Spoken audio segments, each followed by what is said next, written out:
Sir doubt था क्यों? एक मिनट, 6 या 7 है।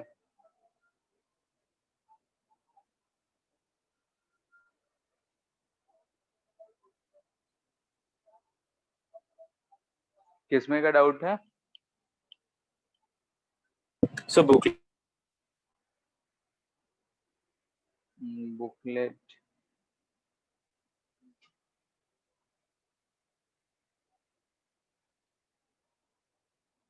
हाँ बोलो कौन सा? सर बुकलेट में एक्सरसाइज 2 एक्सरसाइज 2 क्वेश्चन नंबर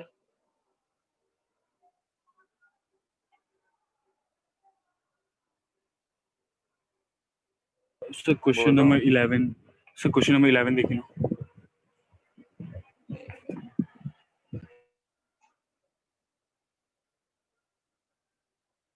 ये ना, particle is dropped from a height h,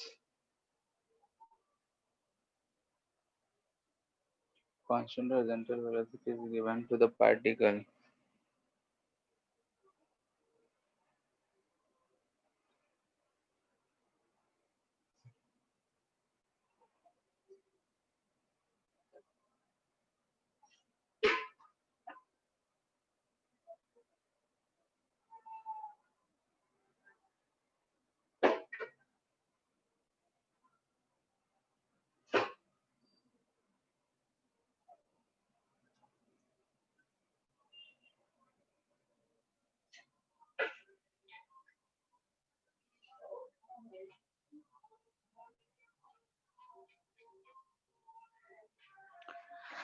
ठीक है, क्वेश्चन लग रहा है कि दो क्वेश्चन मिक्स हो गया है। Particle is dropped from a height h भी बोल रहा है, फिर बोल रहा है constant horizontal velocity is given to the particle. ठीक है, तो हमको जहां तक कि समझ में आ रहा है, ऐसा कुछ क्वेश्चन है कि किसको पार्टिकल को h हाइट से हम हॉरिजॉन्टल वेलोसिटी हुई वो कुछ दे दिए हैं, तो हमसे पूछ रहा है कि kinetic energy of the particle with respect to time क्या होगा। तो t इक्वल टू 0 पे ध्यान से देखो, तो t इक्वल टू 0 पे इसके पास कुछ ना कुछ काइनेटिक एनर्जी होगा। काइनेटिक एनर्जी इनिशियल जो होगा वो होगा हाफ m/u²। Yes sir. ठीक है, टाइम के साथ साथ अगर हम फाइनल का बात करते हैं तो काइनेटिक एनर्जी फाइनल जो होगा, ये काइनेटिक एनर्जी इनिशियल में कोई चेंज नहीं आएगा, प्लस हाफ m/v² ऐड हो जाएगा। Yes sir. vy को हम क्या लिख सकते हैं, तो ये gt होगा। ठीक है, डायरेक्शन नीचे की तरफ होगा तो माइनस gt लिख सकते हैं, uy 0 है तो इसको प्लस हाफ mg²t² लिख सकते हैं। ठीक है, तो काइनेटिक एनर्जी जो फाइनल हमको किसी भी टाइम पे दिख रहा है वो दिख रहा है half mu² plus half mg²t²।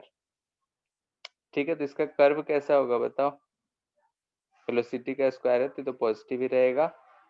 Kinetic energy versus time curve निकालना है, तो पैराबोला दिख रहा है, t इक्वल टू 0 पे कुछ वैल्यू है, a ग्रेटर देन 0 है तो अपवर्ड पैराबोला।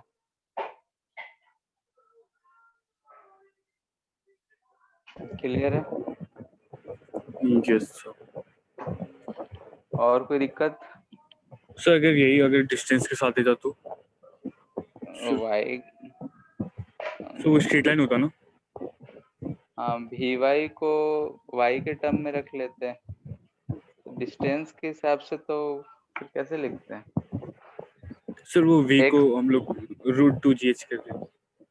तो gx। y वाला ना, x वाला भी तो चेंज होगा, x y कोऑर्डिनेट दोनों चेंज होगा। सर v में तो सर कांस्टेंट रहेगा ना, वो जो हॉरिजॉन्टल डायरेक्शन वो तो सर x पे डिपेंड करता है, हाइट। x बोल रहे हो डिस्टेंस के हिसाब से ना, हाइट के हिसाब से बोल रहे हो? Yes sir. हाँ, तो हाइट के हिसाब तो vy को हम लोग लिख सकते हैं, uy तो 0 है, 2g y लिख सकते हैं का अंडर रूट। सर तो उसमें स्ट्रेट लाइन होगा। नहीं, यहाँ से क्या दिख रहा है, वी वाई का स्क्वायर इक्वल टू वाई। हाँ स्ट्रेट लाइन हो जाएगा, इस केस में स्ट्रेट लाइन हो जाएगा। अगर ओरिजिन यहाँ लिए होगे तो पॉजिटिव रहेगा, ऊपर से नीचे की तरफ बढ़ ही रहा होगा। डायरेक्शन चेक सर कर। और कोई 12, यस सर 12 14 नहीं सर 12, इसी का यस सर 12 और 15 भी। वेलोसिटी मोमेंटम ई दे रखा है, तो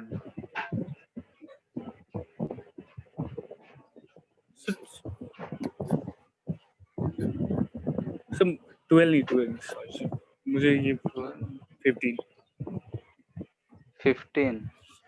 यस।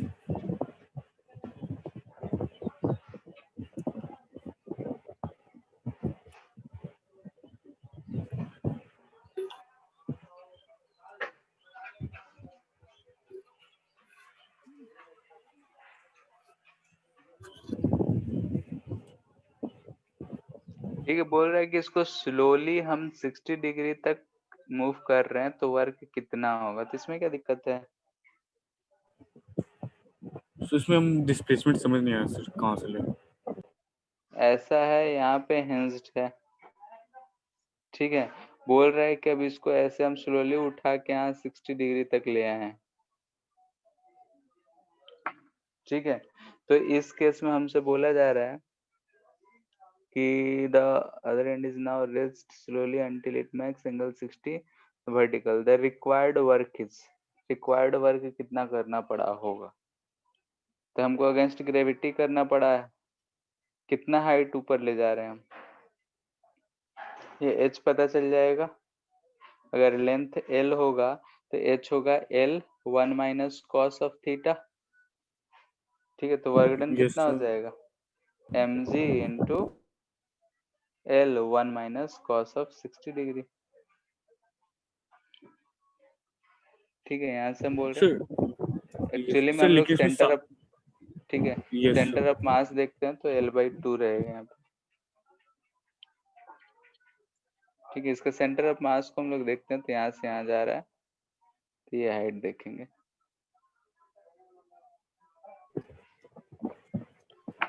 यस और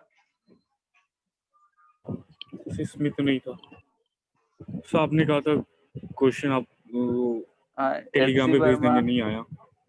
ठीक है 1 to 35 वो भूल गए थे, ठीक है। H C Verma question number 1 to 35 तक करना है। और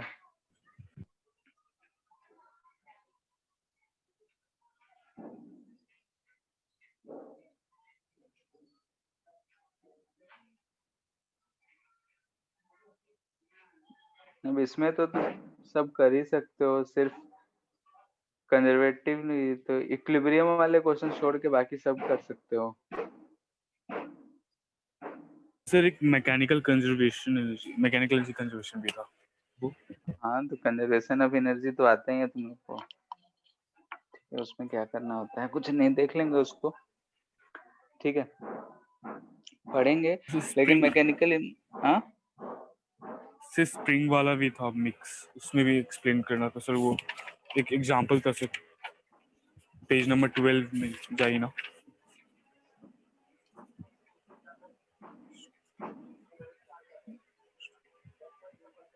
अभी तो आएगा हम लोग का मैकेनिकल एनर्जी कंजर्वेशन है, स्प्रिंग का पोटेंशियल एनर्जी, ये सब तो अभी आना बाकी है। क्या है, सर हाँ ये ये सब इसका था वर्क एनर्जी थ्योरम का था सर। उसमें क्वेश्चन वो एग्जांपल है सर, वो समझ नहीं आया कौन सा? सर। वर्क एनर्जी थ्योरम में last example, second last example sir, page number 12 का। जो बी दिया है वो, Yes, applied force is removed suddenly. How far below the original position will block the come to student's rest? ठीक है, ये सब आ जाएगा हम लोग का एक दो दिन, एक दो लेक्चर में, ठीक है, सारा चीजें हो जाएंगी। और सर इसमें जो ऊपर वाले क्वेश्चन में सर यहाँ पे शायद क्वेश्चन में मिसप्रिंट हो गया, मतलब आंसर में से मिलना ही था। कौन सर यहाँ सा पे में? सर इसके जस्ट जो ऊपर जो सॉल्यूशन का जो आंसर दिया उसमें मास छोड़ दिया, जो मास से डिवाइड होने वाला था, जो वी का जो वैल्यू निकालना। अच्छा, हाफ mv²। तो हाफ काट दिया है, m से डिवाइड नहीं किया है। ठीक है, हाँ तो m अंडर रूट के अंदर चला जाएगा।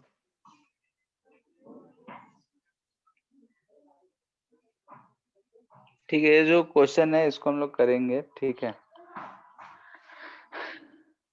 अभी जो हम लोग वर्क एनर्जी थ्योरम देखे हैं, अभी उसमें वर्क डन जो हम लोग देख रहे हैं, तो वर्क डन हम लोग जो कुछ भी कंजर्वेटिव फोर्सेस के कारण देखते हैं, वो जो होगा वही पोटेंशियल एनर्जी होगा, आगे चल के देखेंगे। ठीक है, तो डीपीपी नंबर 27 और 28 29 बोले, तो उसमें कोई दिक्कत है? बोलो किसी को भी।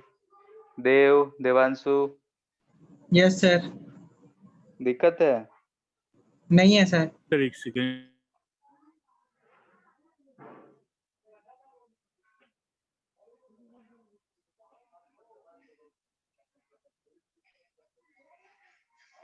और बुकलेट में एक्सरसाइज 1 और 2 में जैसे कि इक्विलिब्रियम, मैकेनिकल कंजर्वेशन, ये दोनों टॉपिक छोड़ के बाकी सब कर सकते हो।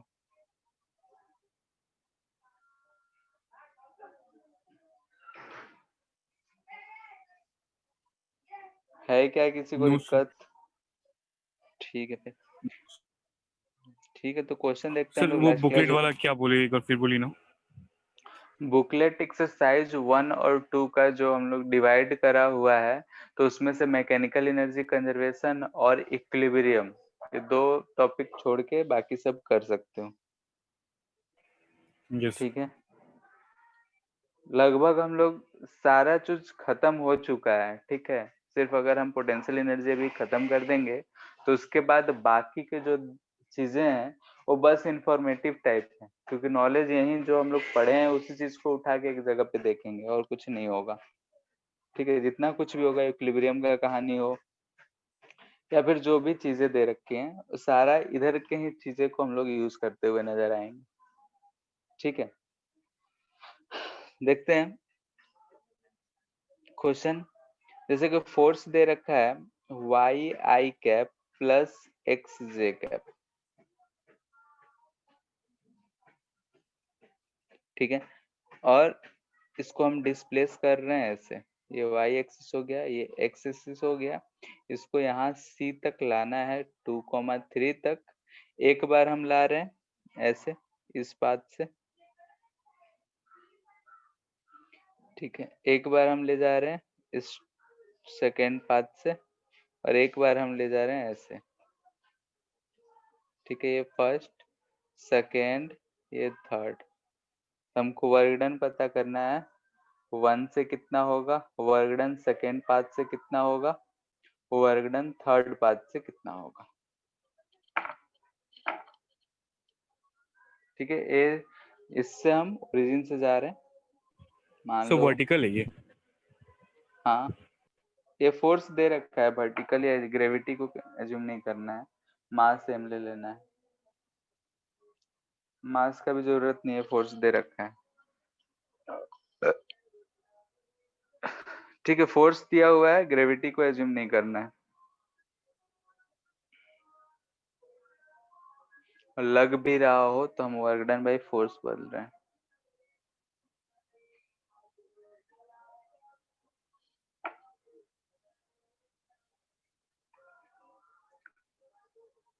ठीक है, वही पाथ डिपेंडेंसी वाला हम लोग चेक कर रहे थे, तो अलग अलग पाथ से क्वेश्चन है।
हो गया? सर एक सेकंड।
हुआ?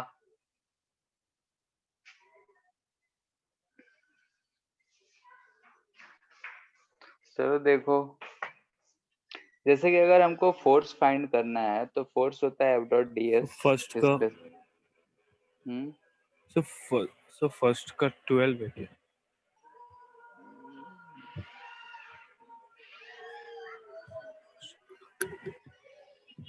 फर्स्ट का कौन सा? फर्स्ट OBC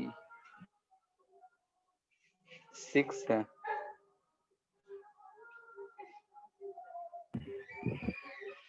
ठीक है, देखते हैं।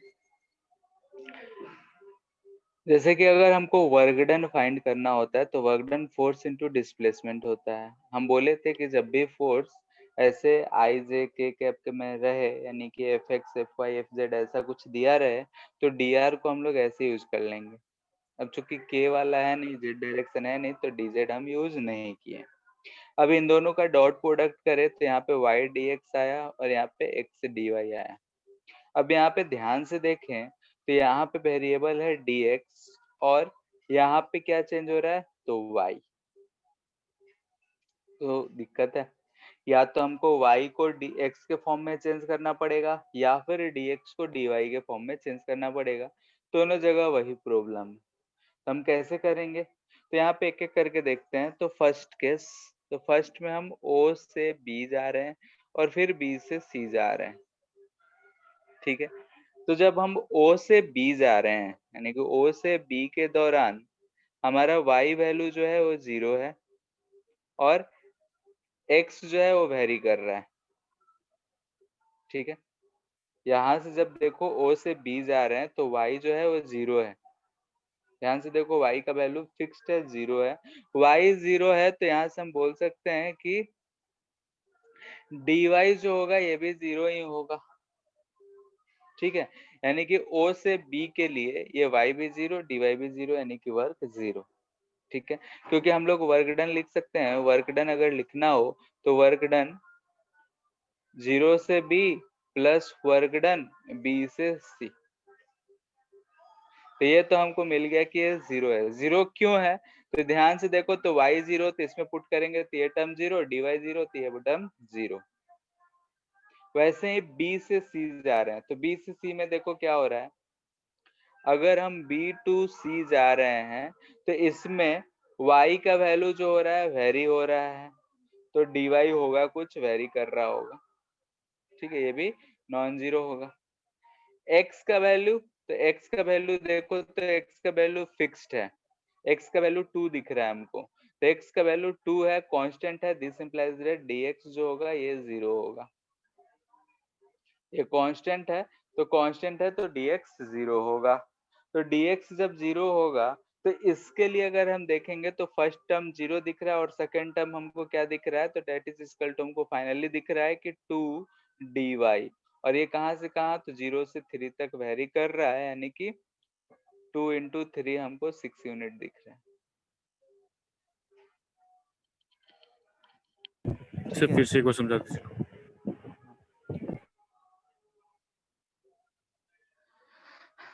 यहाँ पे जब हम O से C जा रहे हैं OBC के रास्ते, तो हमको यहाँ पे y dx और x dy दिख रहा है, यानी कि y x में रिलेशन चाहिए होगा। तो OB वाले के लिए देखो, तो OB वाले के लिए y क्या होता है 0, तो y 0 कांस्टेंट है ये। अगर ये कांस्टेंट है तो dy क्या होगा, तो 0 ही होगा। तो इसमें y को 0 पुट करेंगे, dy को 0 पुट करेंगे, तो ये वाला वर्क डन हमको 0 मिल जाएगा, ठीक है। उसी तरह से B से C जब जा रहे हैं तो ध्यान से देखो, B से हम यहाँ C जा रहे हैं, तो B से C जा रहे हैं तो इस केस में y का वैल्यू चेंज हो रहा है। y 0 से 3 तक जा रहा है, लेकिन x का वैल्यू कांस्टेंट 2 है, यानी y जो है वेरी कर रहा है, तो dy नॉन जीरो होगा। लेकिन x जो है कांस्टेंट है, तो dx 0 होगा। तो इस इक्वेशन में फिर से हम पुट करेंगे, तो dx वाला टर्म 0 करेंगे तो ये टर्म 0 हो जाएगा, और dy वाले केस में x2 है, तो ऐसे हम लोग लिख सकते हैं। तो यहाँ से 6 यूनिट हमको मिल रहा है। क्लियर है कि एक लाइन और बढ़ाना पड़ेगा? समझ में आ जाएगा? Yes sir. बोलो, ठीक है। ऐसे ही सेकेंड वाला केस, सेकेंड वाला केस जो है O से C डायरेक्टली है, ठीक है। O से C डायरेक्टली है और वर्क डन हमको दिख रहा है integral y dx plus x dy। तो हमको x और y में रिलेशन चाहिए होगा, तभी हम इसको इंटीग्रेट कर सकते हैं, नहीं तो नहीं कर सकते हैं। तो O से C के लिए हम इक्वेशन लिख सकते हैं क्या? ध्यान से देखो, ये चीज है, ये 2,3 तक जा रहा है। इस लाइन का इक्वेशन हम लिख सकते हैं क्या? सोचें। तो इसको हम लिख सकते हैं, ये y है, ये x, इसको हम क्या लिख सकते हैं, y equal to mx plus c। तो c तो 0 है।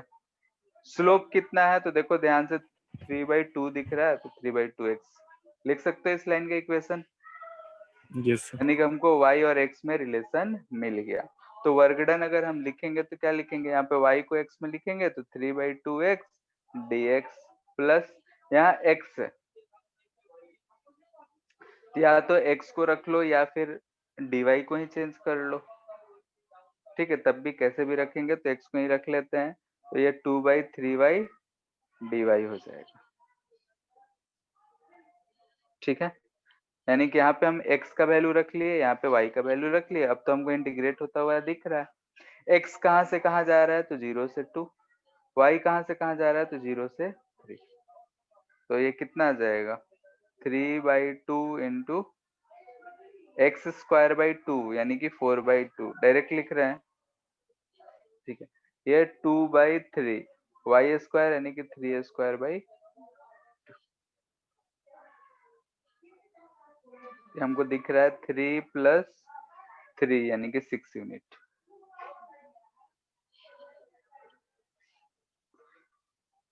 बात क्लियर? ऊपर वाले में हम यही काम किए हैं, ओ से बी के लिए और बी से ए के लिए, भले ही हम डायरेक्टली लिख दिए हैं क्योंकि डायरेक्टली दिख रहा था 0, वहां पे भी हम वैल्यू ही पुट करके सॉल्व किए, जैसे कि इस केस में हम सॉल्व कर रहे हैं। ठीक है, अब थर्ड वाला केस आ रहे हैं। थर्ड वाले केस में पहले गए हैं ओ से ए, फिर ए से सी।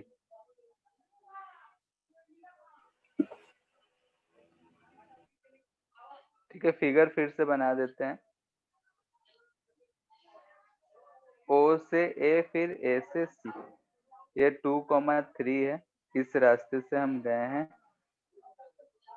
ठीक है, तो for work done O to A के लिए लिखेंगे तो क्या लिखेंगे, integral y dx plus integral x dy। ठीक है, हम ओ से ए के लिए लिख रहे हैं। इसमें ध्यान से बोलो, ओ से ए के लिए x का वैल्यू कितना है, 0।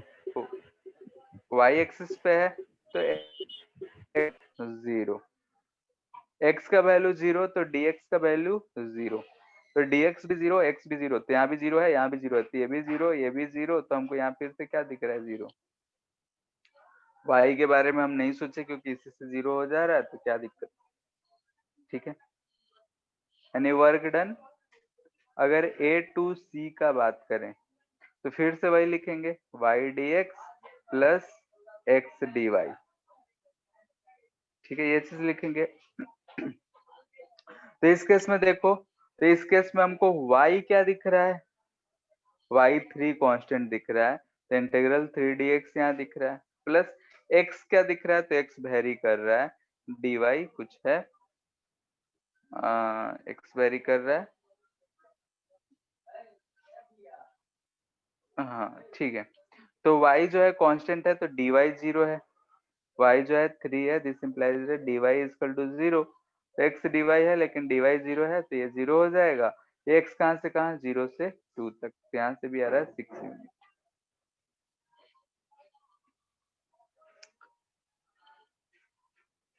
तीनों में एक बार देख लो सब, और जहां भी नहीं समझ में आया हो उसको पूछो, क्योंकि यहाँ जब भी वेरिएबल होगा x dy, अगर x x रहता तब हमको ज्यादा कोई दिक्कत नहीं था, लेकिन y dx कभी भी दो वेरिएबल होगा तो हमको एक वेरिएबल को एलिमिनेट करना पड़ता है।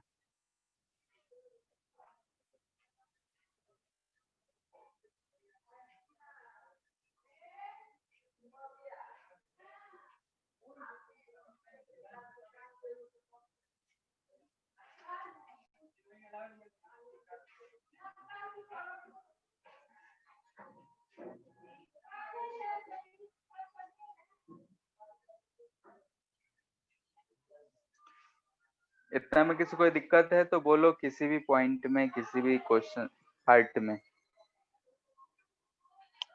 नहीं है। मेथड 2, ठीक है, अभी ये हजम नहीं होगा, मेथड 2 जो है हजम नहीं होगा क्योंकि मैथ का डिफरेंशियल इक्वेशन का क्वेश्चन बन जा रहा है। ठीक है, डिफरेंशियल इक्वेशन का है कुछ नहीं, बस हम कैसे यूज करते हैं वो चीज हम बता दे रहे हैं, कैसे आता है हम वो चीज नहीं बता रहे हैं। ठीक है, यानी कि जो चीज तुम लोग जानते हो उसी चीज को अप्लाई कर दे रहे हैं। ठीक है, let x y equal to t।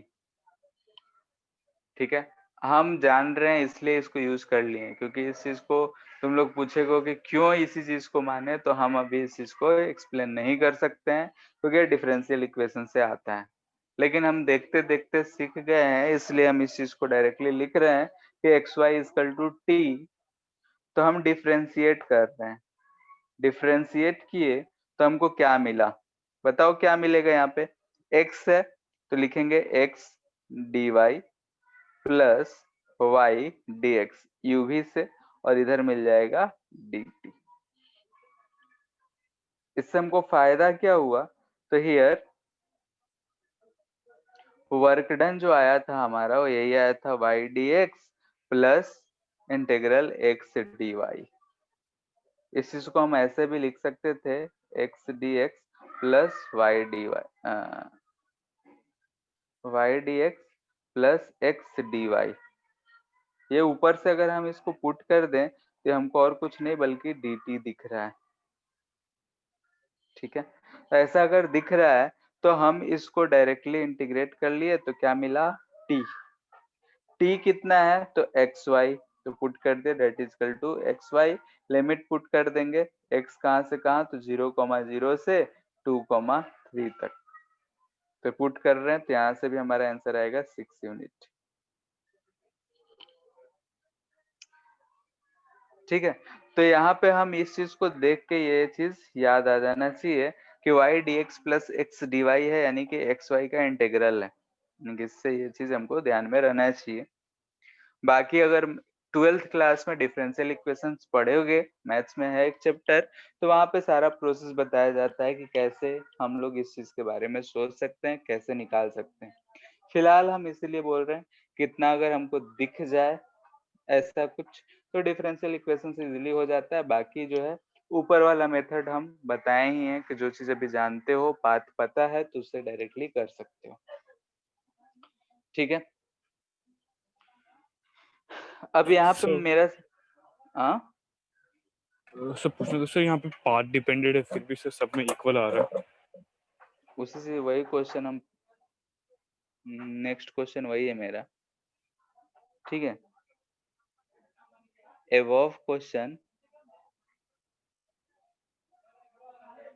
is conservative or non-conservative force?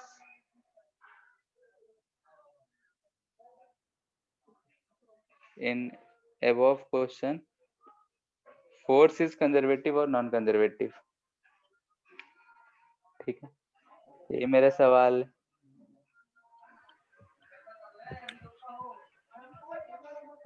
ठीक है, अब जो तुम्हारे मन में सवाल आया होगा उसका आंसर मिल गया होगा। ठीक है, कैसा है तो देखो हर सवाल में क्या है कि जो वर्क डन है, वर्क डन जो है ये पाथ इंडिपेंडेंट है। ठीक है, पाथ इंडिपेंडेंट है, पाथ इंडिपेंडेंट है इसका मतलब क्या हुआ कि कंजर्वेटिव। ठीक है, कंजर्वेटिव होगा। यहाँ से भी देखो, यहाँ से अगर हम कर रहे हैं तो यहाँ पे पाथ का जरूरत ही नहीं पड़ रहा है इस मेथड से। ऊपर वाले मेथड को हम लोग देखें तो पाथ का जरूरत पड़ा था, लेकिन इस वाले मेथड से हम देख रहे हैं तो कैसा भी पाथ रहे, कुछ भी रहे, हमारा आंसर 6 यूनिट ही आना है। तो क्या दिख रहा है कि पाथ पे डिपेंड नहीं करता है। पाथ पे डिपेंड जब नहीं कर रहा है तो ये नेचर में कैसा होगा, कंजर्वेटिव होगा।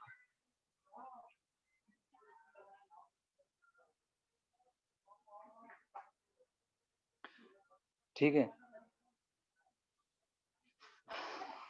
यस सर, तो सब में चेक करना पड़ेगा सर सबका वर्क डन, अगर पता करना तो कंजर्वेटिव है कि नहीं है। अगर वैसा पूछेगा तो चेक करना पड़ेगा, 2-4 पाथ से चेक करके हम लोग लिख सकते हैं। ठीक है, अगर स्पेशली पूछेगा तभी ऐसा क्वेश्चन देता है, नहीं तो नहीं देता है। ठीक है, जैसे यही क्वेश्चन है तो इसमें पूछना था इसलिए पहले ही कैलकुलेट करवा लिए, उसके बाद पूछ लिए। ठीक है, अगर हम डायरेक्टली पूछते कंजर्वेटिव है या नहीं है तो 2-4 पाथ एज्यूम करके हमको सॉल्व करना ही पड़ता, दिखाना पड़ता है कि तीनों पाथ से जो वर्क है जो सेम आ रहा है। या फिर 2 पाथ भी लेते, जाने का और आने का पाथ वर्क फाइंड कर लेते, यानी कि क्लोज लूप में वर्क जो है 0 है या फिर नॉन जीरो है। अगर 0 होगा तो कंजर्वेटिव आएगा, नहीं 0 होगा तो नॉन कंजर्वेटिव होगा। ठीक है, नेक्स्ट है हमारा पोटेंशियल एनर्जी।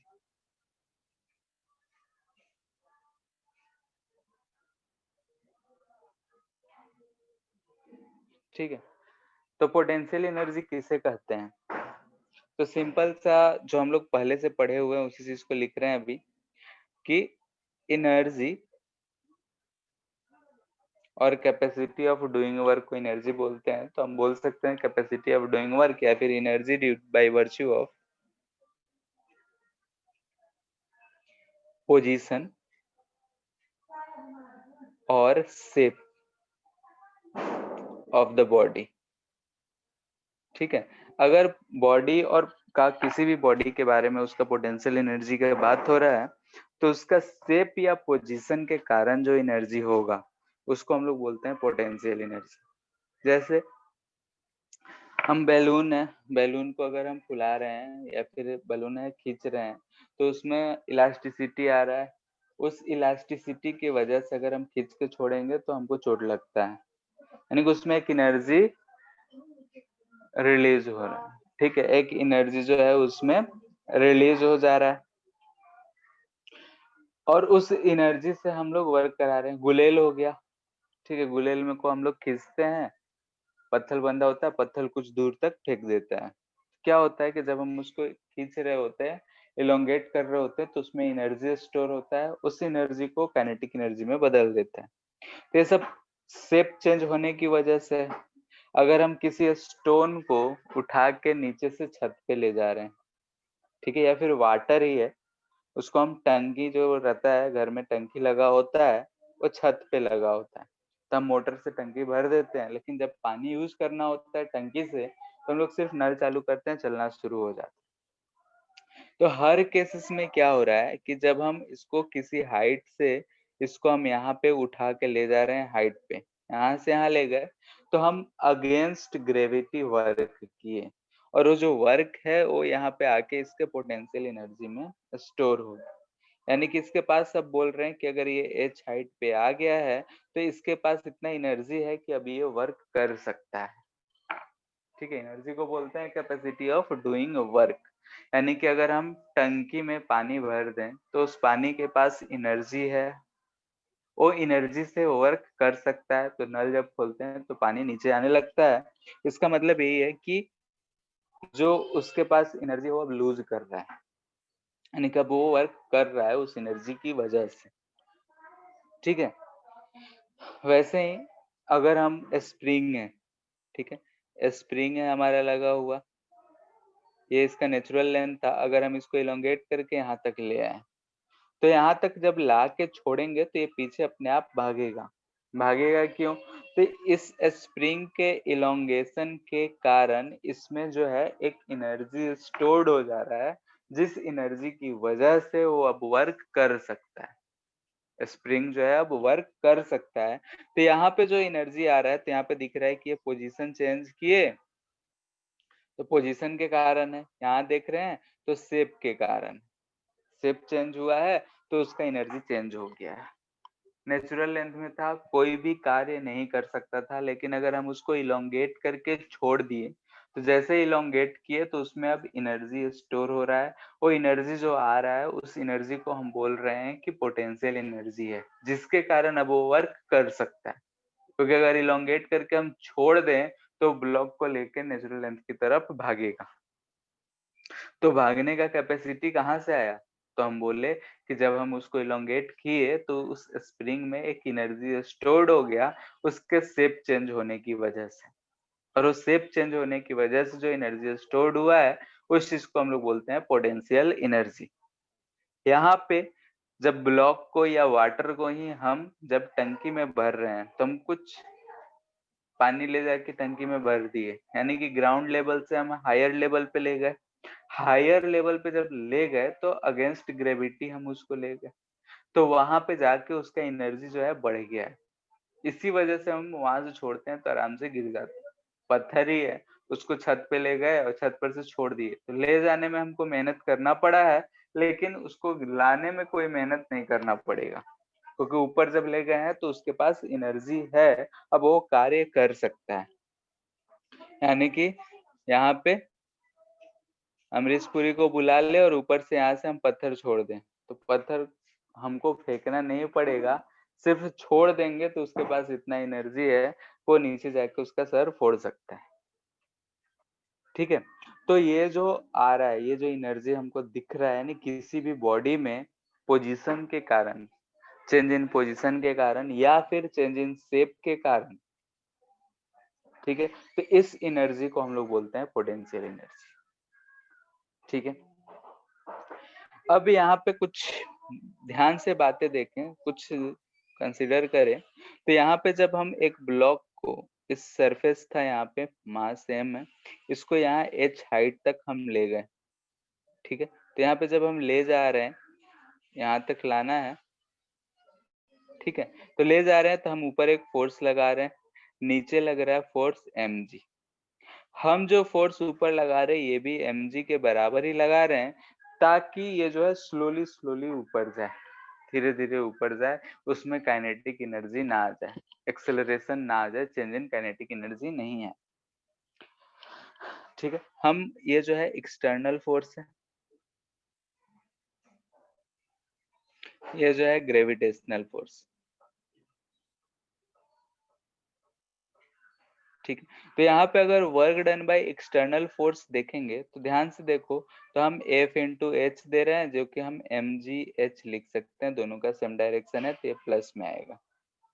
वही वर्क डन बाय ग्रेविटी का बात करेंगे तो यहाँ पे अपोजिट डायरेक्शन है -mgh। ठीक है, यहाँ पे ध्यान से देखना है। और जब हम ऊपर से छोड़ेंगे, यानी कि h हाइट पे जब ऑब्जेक्ट चला गया और वहां से छोड़ देंगे, तो ग्रेविटी उसको नीचे लाने में वर्क करेगा mgh। ठीक है, यानी कि ऑब्जेक्ट को हम h हाइट तक ले गए, m मास को वहां से रिलीज कर दिए। ठीक है, ये ऊपर जा रहा था तब, यानी कि ये था अपवर्ड डायरेक्शन का। अगर हम यहाँ पे h हाइट तक चला गया ऑब्जेक्ट और छोड़ देते, तो वर्क डन बाय ग्रेविटी आता प्लस mgh। यानी कि अगर हम यहाँ से अब इसको इस ग्राउंड सरफेस पे ला रहे हैं तब, ठीक है, यानी कि डाउनवर्ड डायरेक्शन। ठीक है, तो बस यहीं से पोटेंशियल एनर्जी का कंसेप्ट, कि अगर हमने यहाँ पे ग्रेविटेशनल फोर्स की बात करें, तो ग्रेविटेशनल फोर्स के कारण वर्क, जब हम ऊपर जा रहे हैं तो वर्क निगेटिव है, नीचे जब आ रहा है तो वर्क पॉजिटिव है। यानी कि जितना वर्क हमने उसके अगेंस्ट में किया है, ठीक है, अगर हम एक्सटर्नल फोर्स लगाकर उसको ऊपर तक ले गए हैं, यानी कि जितना हम ग्रेविटी के अगेंस्ट में वर्क किए हैं, उतना बाद में ग्रेविटी रिकवर करके दे रहा है। ठीक है, यानी कि अगर हम ऊपर से जाके छोड़ दे रहे हैं, तो उतना ही एनर्जी जो है हमको वापस से मिल जा रहा है। ये एनर्जी क्या है, प्लस यानी कि हमको मिला, माइनस यानी हमने उसके अगेंस्ट काम किया। ठीक है, तो यहाँ पे हमने अगेंस्ट किया, इसके ग्रेविटी के अगेंस्ट ब्लॉक को ऊपर ले गया, तो हमने वर्क करके उसको ऊपर ले गया। बाद में जब हम छोड़ रहे हैं तो फिर से हमको उतना एनर्जी मिल जा रहा है, यानी कि हम यहाँ से अगर देख रहे हैं तो एनर्जी जो है रिकवर्ड। ठीक है, एनर्जी रिकवर्ड हो गया, किसके वजह से, तो ग्रेविटी वाले केस में हम बोल रहे हैं। और हम इस चीज को बोले थे कि ये कंजर्वेटिव फोर्स में एनर्जी टोटली रिकवर्ड हो जाता है, वर्क डन पूरा रिकवर्ड हो जाता है। ठीक है, यानी कि जो फोर्स होगा वो कैसा होगा, किसके केस में, तो कंजर्वेटिव होना चाहिए, क्योंकि कंजर्वेटिव फोर्सेस के केस में ही जो एनर्जी होता है टोटल रिकवरेबल होता है। तब यहीं पे है कि जब हम ऊपर ले जाके रखे थे, यानी कि उसका एनर्जी जो है बढ़ गया, तो एनर्जी कितना बड़ा होगा, तो जितना हम ग्रेविटी के अगेंस्ट में वर्क किए हैं, क्योंकि उतना एनर्जी हमको बाद में वर्क के रूप में मिल रहा है। तो यही जो एनर्जी है उसको हम लोग बोलते हैं पोटेंशियल एनर्जी। यहाँ से हम बोल सकते हैं कि energy stored in block is equal to work done against conservative force. ठीक है, और ये एनर्जी कौन सा होगा? तो पोटेंशियल होगा। यहाँ से हमको दिख रहा है कि अगर हम उसको ऊपर ले गए, एनर्जी स्टोर्ड हुआ, उसको हम वापस से ले रहे हैं, तो एनर्जी कौन सा होगा? तो एनर्जी होगा पोटेंशियल एनर्जी। ठीक है, नहीं कंजर्वेटिव फोर्स के अगेंस्ट में अगर हम लोग जितना भी वर्क कर रहे हैं वो in the form of energy stored हो रहा है। एग्जांपल और लेते हैं, स्प्रिंग वाला। ठीक है, स्प्रिंग है, यहाँ पे ब्लॉक है, मास m है, ये k है। ठीक, इसको अब एक्सटेंड कर रहे हैं, यहाँ से हम x दूरी पे खींच लिए तो ये ब्लॉक अब यहाँ पे आ गया होगा। इस पे फोर्स लगा होगा इधर की तरफ kx। जब हम इसको ला रहे थे तो इधर बाहर एक्सटर्नल फोर्स लगाए होंगे, और एक्सटर्नल फोर्स हम ऐसा लगाए हैं कि स्लोली मूव करें। ठीक है, स्लोली मूव करने के लिए फोर्स जो होना चाहिए बैलेंस्ड होना चाहिए और x होना चाहिए। तो हम लोगों ने देखा था कि work done by spring force जो आएगा वो आया था -1/2 kx²। अगर हम नेचुरल लेंथ से ले जा रहे हैं x दूरी पे, तो उतना ही हम फोर्स बार बार चेंज करते जा रहे हैं, तो वर्क डन बाय एक्सटर्नल जो आएगा वो भी इतना ही आएगा, 1/2 kx²। यानी कि हमने जितना वर्क किया वो इसमें एनर्जी के रूप में स्टोर्ड हो रहा है। यानी कि वो वर्क डन बाय स्प्रिंग के अगेंस्ट में हमने जितना भी वर्क किया है वही इसमें एनर्जी के फॉर्म में स्टोर हो रहा है। क्योंकि अगर हम यहाँ से छोड़ दें, यहाँ से हम इसको रिलीज कर दें, इस पोजीशन से लाके रिलीज कर दे, तो यहाँ से यहाँ पे आने में इतना ही वर्क हमको वापस से देगा, क्योंकि सेम फोर्स लग रहा है सेम एक्सटेंशन पे, तो वर्क हमको फिर से उतना ही मिलेगा। तो यहाँ से पूरे कहानी का सार यही निकल के आ रहा है कि जो भी वर्क हम कर रहे हैं, जिस भी फोर्स के अगेंस्ट में वर्क कर रहे हैं, जिसमें वर्क रिकवर हो जा रहा है, या फिर हम बोल रहे हैं कि जो हम वर्क कर रहे हैं उसके अगेंस्ट में वो उसमें एनर्जी के फॉर्म में स्टोर हो रहा है, तो उस चीज को हम बोल रहे हैं पोटेंशियल एनर्जी। तो यहाँ से हम बोल सकते हैं कि पोटेंशियल एनर्जी जो होगा, ऊपर भी लिखे ही है वही चीज हम फिर से लिख रहे हैं कि potential energy will is energy stored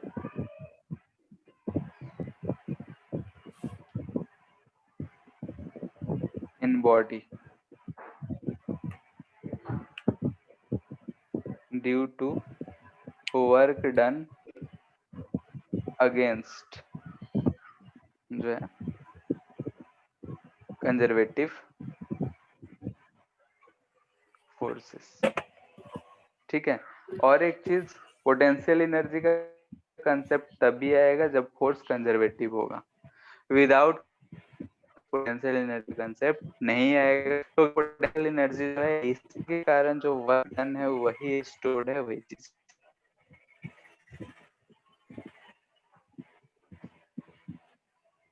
तो हम बोल सकते हैं यहाँ से कंसेप्ट ऑफ पोटेंशियल एनर्जी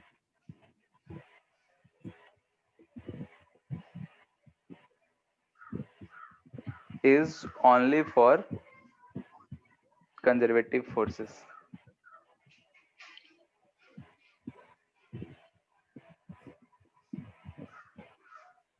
ठीक है, सिर्फ और सिर्फ कंजर्वेटिव फोर्सेस के लिए ही पोटेंशियल एनर्जी डिफाइंड है। अगर नॉन कंजर्वेटिव फोर्स होगा तो हम पोटेंशियल एनर्जी को नहीं कर सकते। अब यहाँ से ऊपर वाले एग्जांपल से हमने देखा कि जो पोटेंशियल एनर्जी स्टोर्ड हो रहा है कितना हो रहा है, कितना वर्क हमको बाद में मिल रहा है। तो जितना वर्क जो है एक्सटर्नल एजेंट कर रहा है, यहाँ पे हमको बाद में कितना वर्क मिल रहा है, प्लस mgh।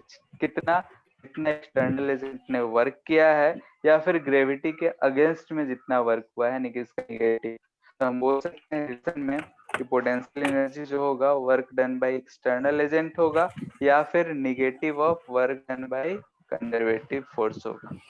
कंजर्वेटिव फोर्स में ग्रेविटी हो या फिर स्प्रिंग हो, इलेक्ट्रोस्टैटिक फोर्स हो, कोई सा भी फोर्स। ठीक है, वर्क डन बाय सी लिखने का मतलब ये है कि work done by conservative force.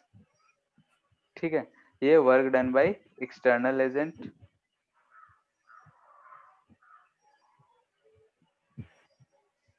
External agent से जितना वर्क होगा, जितना एक्सटर्नल एजेंट वर्क करेगा against gravity, against spring force, उस चीज को पोटेंशियल एनर्जी के फॉर्म में स्टोर हो जाएगा। ठीक है, जैसे कुछ एग्जांपल्स क्वेश्चंस के जरिए देखते हैं। वही पहला देख रहे हैं, ग्रेविटेशनल पोटेंशियल एनर्जी। ठीक है, ग्रेविटेशनल पोटेंशियल एनर्जी देख रहे हैं, यानी कि एक ब्लॉक है m मास का, इसको हम यहाँ तक h हाइट पे उठा के ले जाना चाहते हैं। तो इसको हम स्लोली ले जाएंगे, तो बीच में जब कहीं आएगा तो नीचे इस पे लग रहा होगा mg फोर्स, ऊपर लगा रहे होंगे f। तो work done by external agent क्या होगा, तो f इंटू h होगा, जो हम इसको mg के बराबर रख रहे हैं। ठीक है, स्लोली मूव कर रहे हैं। स्लोली मूव करने का ये तात्पर्य सिर्फ इतना है कि हम चेंज इन काइनेटिक एनर्जी नहीं रखना चाह रहे हैं। ठीक, कितना आ रहा है, plus mgh। Work done by gravity लिखेंगे तो माइनस mgh। अब जब ये ब्लॉक यहाँ पे आ गया है तो ये कितना वर्क करके दे सकता है, तो इतना ही। तो इसका हम पोटेंशियल एनर्जी कहेंगे। Potential energy is equal to work done by external, that is equal to negative of work done by gravity, जो कि सब मिला के हमको आ रहा है mgh। ठीक है, तो अगर हम यहाँ पे रेफरेंस लेवल लिए हैं, इसको यहाँ का पोटेंशियल हम क्या लिए हैं, 0। यहाँ से अगर ऊपर तक ले जा रहे हैं तो इस चीज को हम बोल रहे हैं पोटेंशियल एनर्जी mgh। क्लियर है? ऐसे ही अगर स्प्रिंग कहें, स्प्रिंग पोटेंशियल एनर्जी। ठीक है, स्लोली मूव है, सब जगह हम नहीं भी लिख रहे हैं तो ये एज्यूम करना है, जब तक कहे नहीं कि स्लोली ही मूव कर रहे हैं। ये स्प्रिंग है, ये नेचुरल लेंथ है इसका। इसको अगर हम मूव करके यहाँ तक लाना चाहते हैं, जो कि एक्सटेंशन है x से, बीच में कहीं जब आएगा तो उस पर फोर्स लग रहा होगा पीछे की तरफ kx। हम आगे की तरफ ले जाना चाह रहे हैं तो एक्सटर्नल फोर्स कुछ लगाएंगे। स्लोली ले जा रहे हैं तो ये हम kx के बराबर ही लगा रहे हैं। तो यहाँ से x तो यहाँ 0 है, यहाँ से लेके जब जा रहे हैं तो work done by spring force आ जाएगा हमारा -12 kx square. Work done by external आएगा हाफ kx स्क्वायर। ये हम पहले से कैलकुलेट करा रखे हैं, इसलिए हम यहाँ पे नहीं जा रहे हैं। ठीक है, क्योंकि x के साथ वेरी है, kx dx करेंगे तो ये चीज आ जाएगा। तो यहाँ पे अगर हम potential energy stored in spring अगर बात करेंगे, ये कितना हो जाएगा, ये जितना एक्सटर्नल एजेंट का वर्क डन होगा या फिर negative of work done by spring, जो कि होगा हाफ kx स्क्वायर। ठीक है, तो ये हमारा पोटेंशियल एनर्जी मिल जाएगा अगर 0 से ले जा रहे हैं। तो जैसे x1 से x2 ले गए थे तो उसके लिए भी वर्क डन लिखे थे। ठीक है, तो x1 से x2 होगा तो पोटेंशियल एनर्जी भी वैसे ही लिखेंगे। यानी कि जब पोटेंशियल एनर्जी स्प्रिंग का बात कर रहे हैं तो जब नेचुरल लेंथ पे होगा तो पोटेंशियल एनर्जी 0 होगा। जब एक्सटेंशन होगा उसमें, यानी कि मैक्सिमम एक्सटेंशन होगा, वहां पे पोटेंशियल एनर्जी जो होगा मैक्सिमम होगा। दिख रहा है कि potential energy directly proportional to square of distance from natural length. ठीक है, तो ये चीज है हमारा पोटेंशियल एनर्जी। पोटेंशियल एनर्जी अगर कहीं भी बात होता है तो हमेशा कंजर्वेटिव फोर्स के कारण वर्क डन का नेगेटिव होगा और एक्सटर्नल फोर्स के कारण वर्क डन के बराबर होगा। ठीक है, सिंबॉलिक में अगर लिखेंगे तो पोटेंशियल एनर्जी को हम U से लिखते हैं, पोटेंशियल एनर्जी जिसको हम U से लिखते हैं ये होगा negative of work done by conservative, यानी कि माइनस FC डॉट DS। ठीक है, यहाँ पे भी मोस्टली चेंज लिखा जाता है, D है तो D लिख सकते हैं। ठीक है, तो यहाँ से हमको क्या मिल जा रहा है, dV equal to minus FDS। ठीक है, तो फोर्स हम लिख सकते हैं minus DU by DS। Energy में अगर रिलेशन पूछा जाएगा तो ये हमको आएगा relation between conservative force and displace potential energy क्या है, तो relation between conservative force and conservative forces conservative force. ध्यान से देखो तो पोटेंशियल एनर्जी रहा एनर्जी है स्केलर क्वांटिटी, यूनिट है एनर्जी का जो क्वांटिटी, फोर्स है वेक्टर क्वांटिटी। एक तरफ वेक्टर है, एक तरफ स्केलर दिख रहा है, ये क्या है वेक्टर, ये क्या है स्केलर, तो दोनों में रिलेशन कैसा, इसको प्रेजेंट हम लिखते हैं इन वेक्टर फॉर्म। ठीक है, वेक्टर फॉर्म में हमको लिखना, तो फोर्स तो है हमारा vector quantity.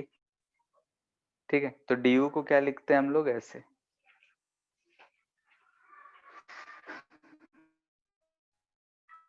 Minus del X आई सर आपका प्लस आवाज कट के आने लगा। Del Z k cap. Hello yes sir अभी भी आ थोड़ा रहा है कट, अब ठीक आया। ठीक है, जैसे कि अगर हम इसको वेक्टर फॉर्म में D by D magnitude wise है, ठीक है, लेकिन अगर हम इसको वेक्टर फॉर्म में लिखेंगे तो ऐसा हम लोग इसको ही लिखेंगे।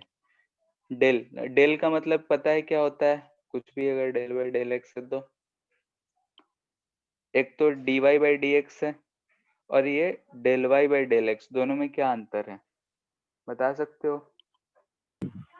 सो पार्शियल डिफरेंशिएशन, हाँ, पार्शियल डिफरेंशिएशन करते हैं, ऊपर एक्स वाई जेड कुछ भी रहे, यहाँ पे हमको देखना है तो एक्स वेरिएबल होगा, बाकी सब कांस्टेंट होगा। ठीक है, इसको हम लोग ऐसे लिख सकते हैं माइनस नेबुला इंटू यू। ठीक है, इसको बोलते हैं हम लोग नेबुला। नेबुला का मतलब होता है डेल बाई डेल एक्स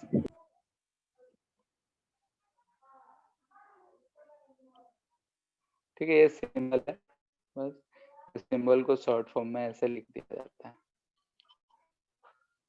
ठीक है, नहीं कि वेक्टर और फॉर्म में अगर लिखना हो तो del U by del X, del U by del Y, तो फिर डेल से यू बाई समझाएगा डेल ये जेड, पार्ट सबको किस जोड़ में देना। है?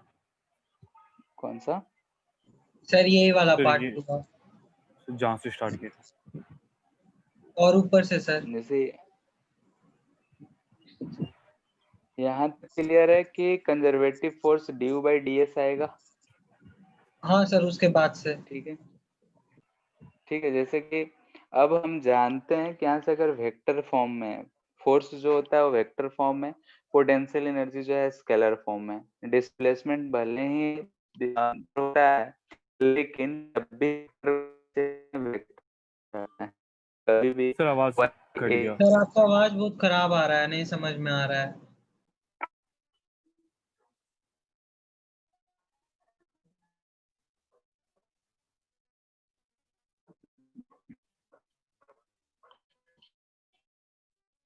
तो यस सर अब आ रहा है। इसमें आ रहा है, ठीक है, जैसे देखो अगर स्केलर क्वांटिटी है वेक्टर क्वांटिटी है तो सर फिर से आवाज वैसे ही आने लगा।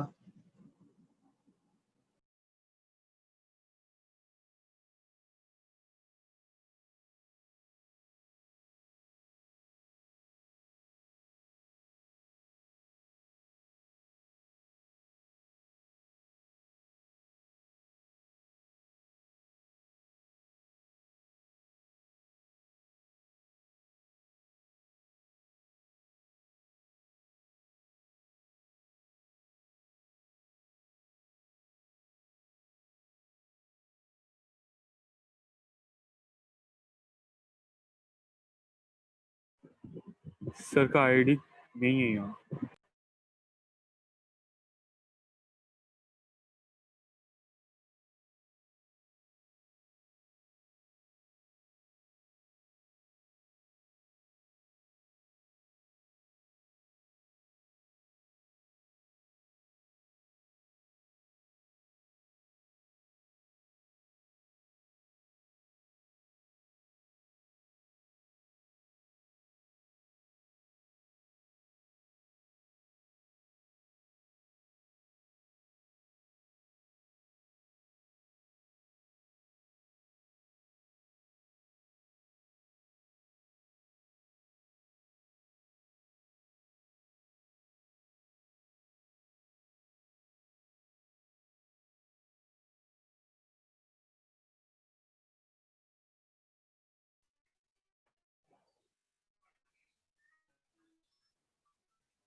Hello yes sir.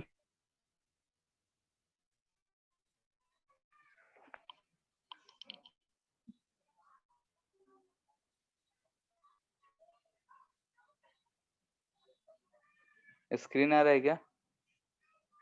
No sir. No sir.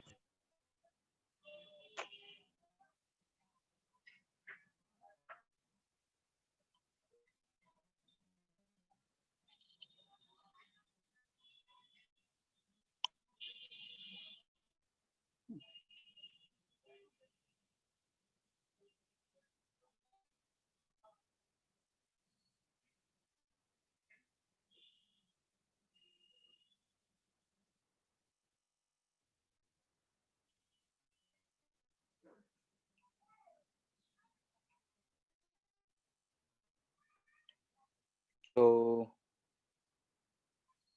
Yes sir, screen नहीं आ रहा।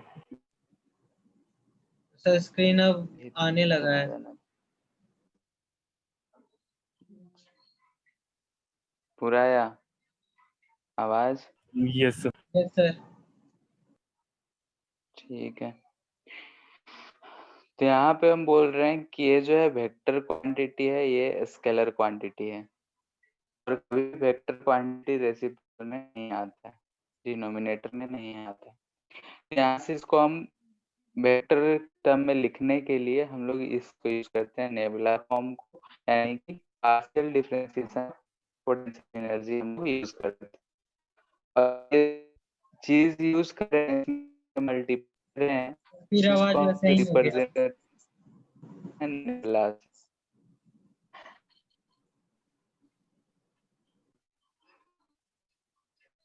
Hello, yes sir. ठीक है। अभी आ रहा है कुछ कुछ समझ में? अभी ठीक था। ठीक है, तो ये चीज नेबुला से हम लोग ये जो चीज लिखे हैं, इसको नेबुला से, नेबुला एक रिप्रेजेंटेशन है, टर्म है और कुछ नहीं, बस ऐसे रिप्रेजेंट कर देते हैं, जो कि वेक्टर टर्म में रिलेट करने के लिए यूज होता है। ठीक है, वैसे ही अगर हम पोटेंशियल एनर्जी लिखे थे, तो पोटेंशियल एनर्जी लिखे थे तो ये आया था हमारा minus F dot D S. तो वर्क डन वाला ही केस है, तो अगर ये रहेगा तो हम इसको ऐसे लिखेंगे, अगर एफ एक्स आई cap plus F y z cap plus F z k cap रहेगा, तो यहाँ डी एस की जगह हम क्या यूज करेंगे, डी एक्स आई cap plus D Y J cap plus D Z k cap. ठीक है, अगर हमको पोटेंशियल एनर्जी लिखना होगा तो हम ये चीज को यूज करेंगे, होगा तो ऊपर वाला जो टर्म है उस चीज को यूज करेंगे। जैसे कि मान लेते हैं कि एग्जांपल लेते हैं, हमारे पास पोटेंशियल एनर्जी दे रखा है एक्स स्क्वायर वाई, चलो ठीक है, ये find force, find corresponding force. ठीक है, पोटेंशियल एनर्जी दे रखा है, ये फोर्स हमसे फाइंड करने कह रहा है, तो फोर्स जो होगा वेक्टर फॉर्म में होना चाहिए, ये तो स्केलर होगा, तो कैसे फोर्स फाइंड करोगे, कैसे रिलेट करोगे, तो फोर्स अगर लिखना होगा तो हम ये लिखेंगे del U by del X I cap plus del U by del Y J cap. Z नहीं है तो उसको नहीं लिखेंगे, माइनस। ये पार्शियल डिफरेंशिएशन है, यानी कि y जो होगा इसमें कांस्टेंट होगा, तो यहाँ पे y कांस्टेंट है, x को जब डिफरेंशिएट करेंगे तो 2x आई कैप हो जाएगा, प्लस इसमें एक्स स्क्वायर कांस्टेंट लेंगे और y को डिफरेंशिएट करेंगे तो कुछ नहीं आएगा, तो ये हमारा आंसर हो जाएगा कि फोर्स जो होगा -2xy आई कैप प्लस नहीं रहेगा -x² जे कैप। ठीक है, तो force in the form of vector हमको मिल गया। अगर हम इस चीज को यूज नहीं करेंगे तो फिर कैसे फाइंड कर पाएंगे? तो एक रिप्रेजेंटेशन है नेबुला से, अगर हमको स्केलर क्वांटिटी को वेक्टर क्वांटिटी में रिप्रेजेंट करना है तो हम लोग इस चीज को यूज करते हैं यहाँ पे। ठीक है, ये बात क्लियर है? बोलो। Yes sir.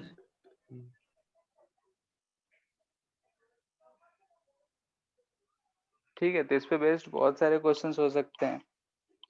जैसे क्वेश्चन है u जो है x² प्लस x प्लस 2 है, तो फोर्स क्या होगा बताओ? छोटे छोटे क्वेश्चन है, करते जाओ।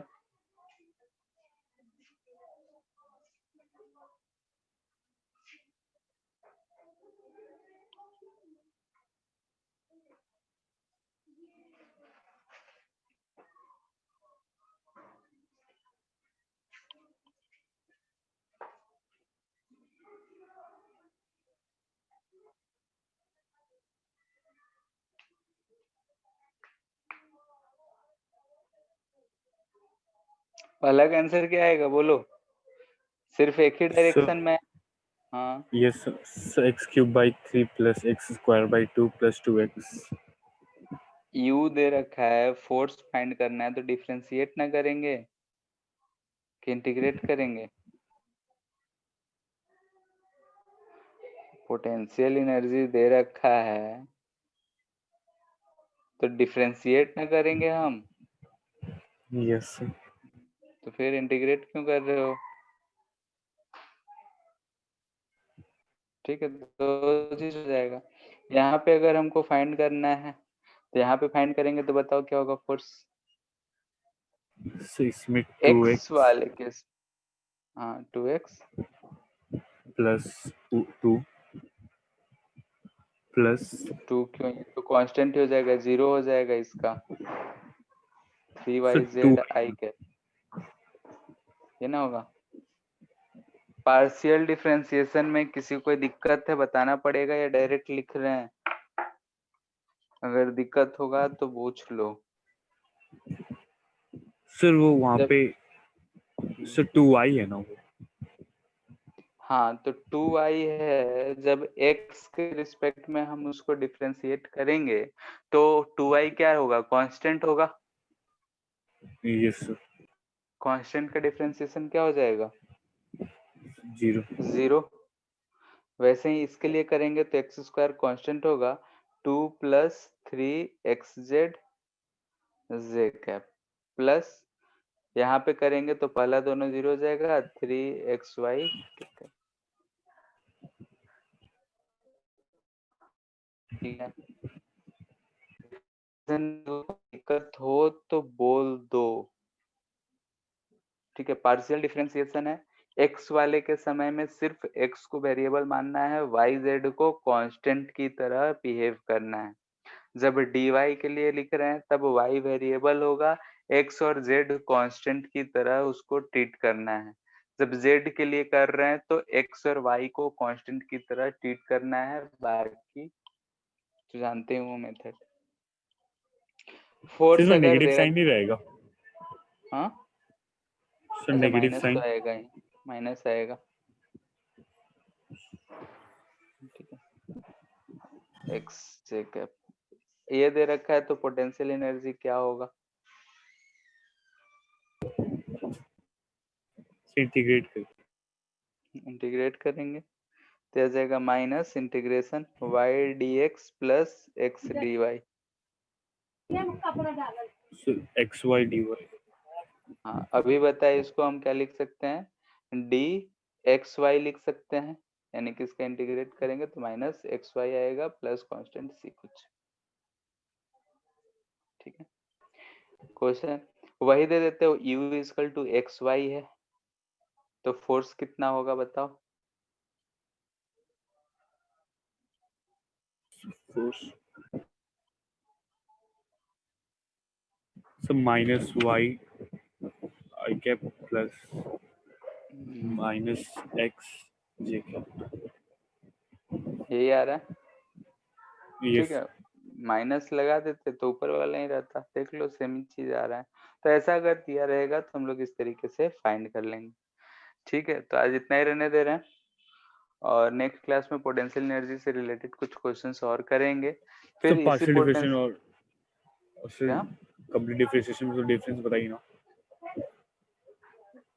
डिफरेंस क्या है, जैसे कि अगर हम बोल रहे हैं एक्स वाई है यहीं पे, इसको हम पार्शियल डिफरेंशिएशन कर रहे हैं dx से, इसका मतलब हम इसमें y को जो है Property कांस्टेंट की ट्रीट कर रहे हैं, तो y dx बाई dx हो जाएगा, इसको हम y लिख देंगे, बस इतना ही है। So लेकिन और complete differentiation रहता तो उसमें ये वेरिएबल ही रहता। हाँ, जैसे कि अगर कंप्लीट रहता है तो यहाँ पे x नहीं रहता है, कुछ और रहता है, फिर y और x में हमको कुछ रिलेशन खोजना पड़ता है। ठीक है, तो y और x में कुछ ना कुछ रिलेशन होता है, उस रिलेशन को हमको खोजना पड़ता है, फिर करना पड़ता है। ठीक है, Yes. से इंटीग्रेशन भी सेम होता है। इंटीग्रेशन में हमेशा कभी भी दो वेरिएबल होगा तो हम इंटीग्रेट नहीं कर पाएंगे। ठीक है, Yes. जैसे कि इसमें है एक्स वाई वेरिएबल है तो एक को कांस्टेंट मान लिए हैं, कर लिए, लेकिन इंटीग्रेशन में ऐसा सुविधा नहीं है। अगर दो वेरिएबल है तो dx और dy है, तो y को या तो dx के फॉर्म में चेंज करो या dx को y के फॉर्म में चेंज करो, जैसे भी करो करना पड़ेगा। ठीक है, Yes. ठीक है, फिर आज के लिए इतना ही। H C Verma question number 1 to 35 module का मैकेनिकल कंजर्वेशन ऑफ एनर्जी और इक्विलिब्रियम, दो टॉपिक छोड़ के सारा चीज कर सकते हो। ठीक है, तो पहले हम बोल So रहे हैं booklet से एक्सरसाइज, हाँ बुकलेट के एक्सरसाइज 1 और एक्सरसाइज 2 ही कंप्लीट करो, क्योंकि उसमें मिक्स्ड क्वेश्चन नहीं है। और H C Verma question number 1 to 35 1 to 35 DPP छुट्टी ही है अभी, तो अप टू 35 सब कंप्लीट कर लो। ठीक है, तो ज्यादा हो जाएगा। और सारा हो जाना चाहिए। और बुकलेट में एक्सरसाइज 1 और 2 कंप्लीट कर लेना है। सिर्फ इसमें कौन कौन सा पार्ट, तो mechanical conservation of energy and equilibrium वाले जो पार्ट दे रखा है इसको छोड़ के।